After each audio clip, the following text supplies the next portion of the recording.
Hello, today we're going to be focusing on using a scalpel. We're going to be looking at different techniques, cutting techniques, and we're also going to be looking at how to cut safely and how to use and dispose of scalpel blades safely as well. So I think let's get straight to it.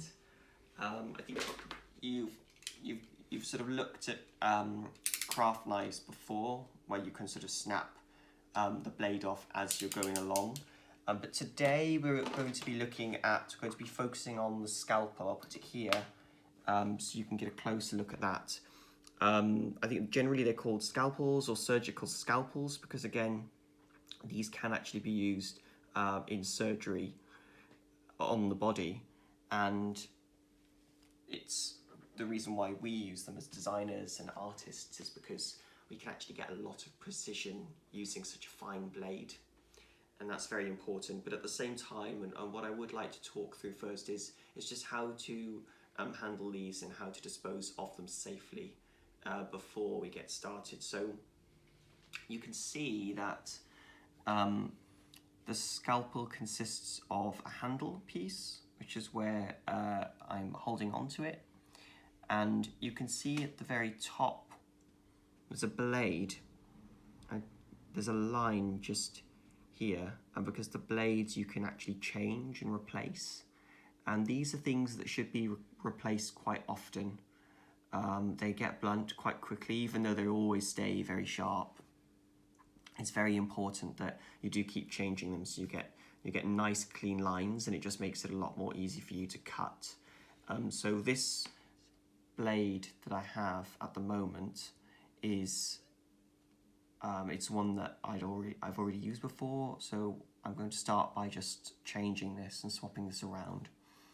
So what you can do is you need to get your fingernail behind the blade here, and then you can push it up. What you need to do is get it over this lip. So you need to pull it up and then push it forwards. So at the moment you can see it's sort of now above that lip, so it should be no problem to just push it forward.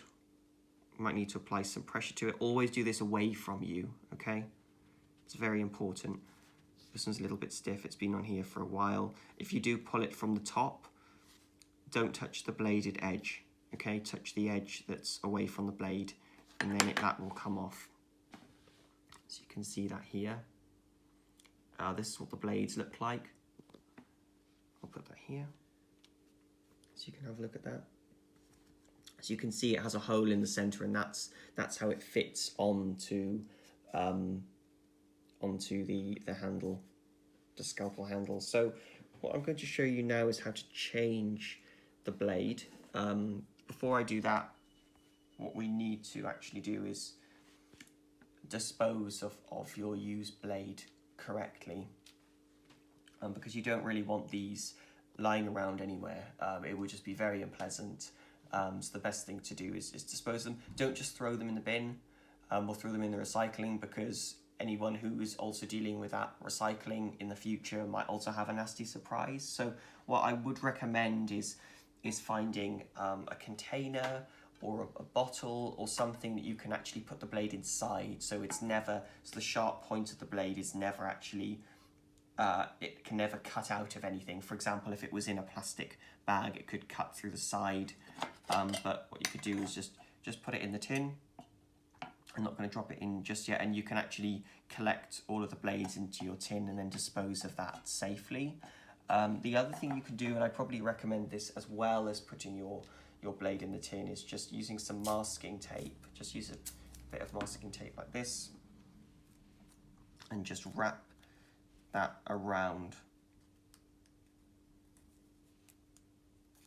the edge of the blade. So now it's a lot less sharp.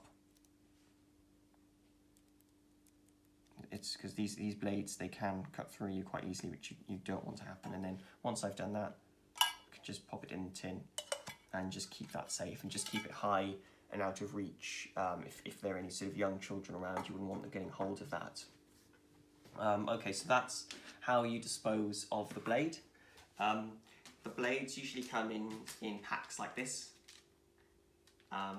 You can buy them online. They're usually quite cheap to buy because you go through them quite quickly.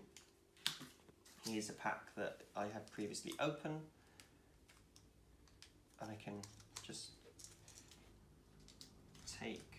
I've actually taken 2 out, so I'll put these back in. So they come in some packaging like this. And you can open this up, and you've got a nice clean blade inside. I think the blades that I'm using here and the blades that I'd recommend for you to use, they're called A10 blades. They usually say on the packet it's sort of stamped into the metal, or 10A rather than A10, and you can actually see on the blade itself 10A.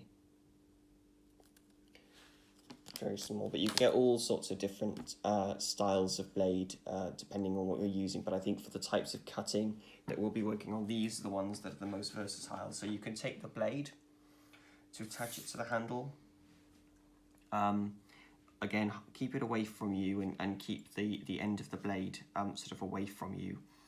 And what you need to do is just put the handle through, not the whole way through, but you can see here there's a little notch on the handle.